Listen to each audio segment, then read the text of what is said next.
Ooh, I want to start with you, Ian, on answering this because I feel like you might have strong opinions on it in a good way. Sure. What cooking implements are good for a new apartment? I assume that this chatter is probably moving into a new place. What are the essentials and what's worth getting cheap versus splurging on? As a friend to cooking, what's your, you know what, let's boil it down. What's your go-to cooking essential that you can't live without? Oh, there are a good knife. Like, number one thing, get yourself, if you're going to spend money somewhere, spend it on your primary chef's knife. Yep. After that, I see rice cooker in there. I would say, as much as I love my rice cooker, for most people, I would suggest getting a pressure cooker. Often used under the brand name Instant Pot. Actually, no, I don't think they exist anymore. But yeah, if you get yourself a program pressure cooker, that will cook rice just about as well as a dedicated rice cooker. And it also has anything a crock pot can do, a pressure cooker will do better. In fact, most things a pressure cooker will do better because it'll do it faster and just push that flavor deep inside. Yes. Push it deep. Other than that, I have one anti-recommendation that you should all be aware of at home. Get rid of your plastic, specifically your black plastic cookware. Turns out, where that plastic is coming from is often electronics recycling, which means it's full of fire-retardant chemicals, which will and are killing you. Oh. Need to text my partner real quick. We learned a safety tip. Don't drink the chemicals, precious. Yeah, get rid of all your black plastic cookware. Replace it with some bamboo or some wood stuff.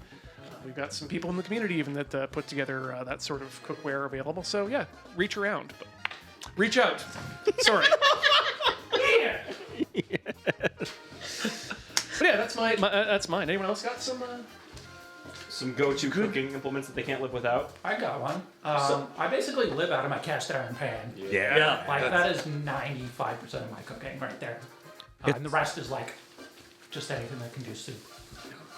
You also don't need to have a super expensive cast iron pan. Lodge is a great company that makes very solid cast iron at an affordable price. As long as you take care of it, it'll last you as long as long. As long as your food is flat on one side or mostly flat on one side. And don't worry about ruining it. Reseasoning your pan is as simple as getting it clean, wiping some oil on it, getting it hot.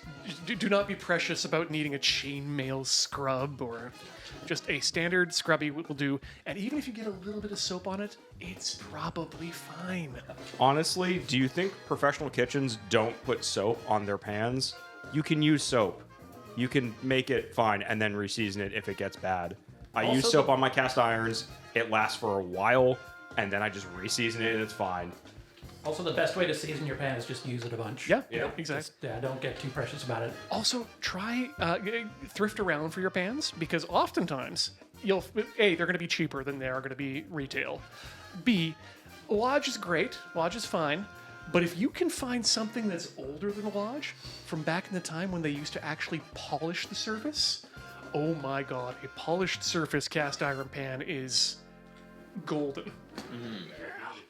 Carbon steel, also good. I'm trying to think of what else I can't live without in cooking because we really did nail like the 3 things or so that I use a ton. Spatulas, wooden spoons. Spatulas, good flipper is always nice. Wooden spoon, always good to have. Yep. A bigger cutting board than you need. Yes. Yep. Like, you don't need a giant butcher block because it's not tenable for every apartment, every living situation. But don't go for the smallest cutting board that fits your food. You'll run out of space, it'll make you cramped, and then that's when you're going to make a mistake with your knife. Get the biggest one you can find, the heaviest one you can find, with some rubber on the bottom to keep it in place when you're using it. And I'm again, gonna make a pitch to that, which is good kitchen towels. You don't know how unsatisfying it is to wipe something with an non-absorbent towel. Yeah. Why do they even make non-absorbent towels? Because it's cheap. I have never wanted to towel something and have it not absorb. Yeah, just push the Yeah, I'm gonna just push the wet around. I just want it to be a little damp, Matt. Just slightly moist rather than dry. But pushing it around is exactly what you want for things like raw meat juice that you can use a kitchen towel on. That's exactly. perfect, right? yeah. Some towels that you don't mind changing after you wash them a couple of dozen times and Yep. Yeah. Oh, sorry. This one is also very important. And if you were, especially if you're a meat eater, less necessary if you're vegetarian or vegan, but get a good instant read kitchen thermometer. Oh, Again, yeah. worth splurging on something like a Thermapen, but anything will get you started. A $40 Javelin is going to do great for you. Once you start cooking with USD. temperature, rather than guessing and like touching your finger to the palm of your hand, no.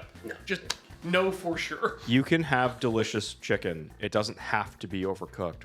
160 is fine and will still be juicy. Just get a thermometer. 165. Well, 160 and then let it rest. Sorry, you are correct. It's all about time and temperature in combination. I'm more of a baker than a cooker, and one thing that I tend to find I use a lot is a kitchen scale. Yep.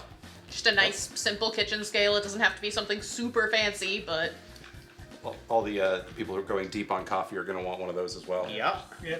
And if you, You can get a decent one off of Amazon for like $17. Yeah, or Canadian Tire. Oh wait, yeah. For those of you who have a Canadian Tire. anything you want to measure a precise amount of. And for bakers, especially, that matters because a teaspoon of something, of one powder, and a teaspoon of another could be vastly different amounts, depending on how packed your cup is. So there's like 18,000 cooking utensils that you can choose from. They're all important, but get what you need. And don't fall for single-use gadgets. Yep. No. No unitaskers. So my brother-in-law is from Nigeria, where multi-use kitchen or unitasker kitchen devices are not really a thing over there. So like my favorite thing to do is torment him with the existence of various real stupid unitaskers. Like I told him about Pop-Tart holders, and he lost his goddamn mind. It's great.